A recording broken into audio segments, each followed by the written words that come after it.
Значи в чата във Фейсбук Лиза ми беше писала, нали, да не я използвам. И аз я питах, нали, какво е станало.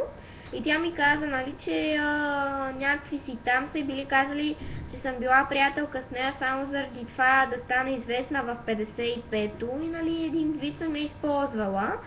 И аз, нали, казах, че не я използвам и че няма логика да я мисля за най-добра приятелка.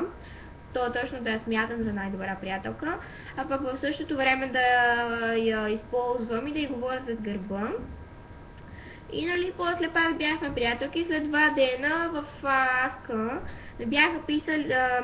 бяха питали такова, коя ми е най-добрата приятелка и аз казах Лиза.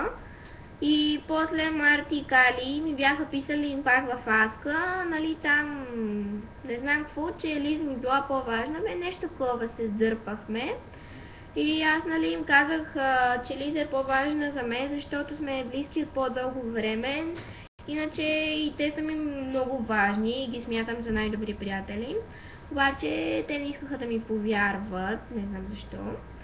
И да, и после там един статус да бях направила.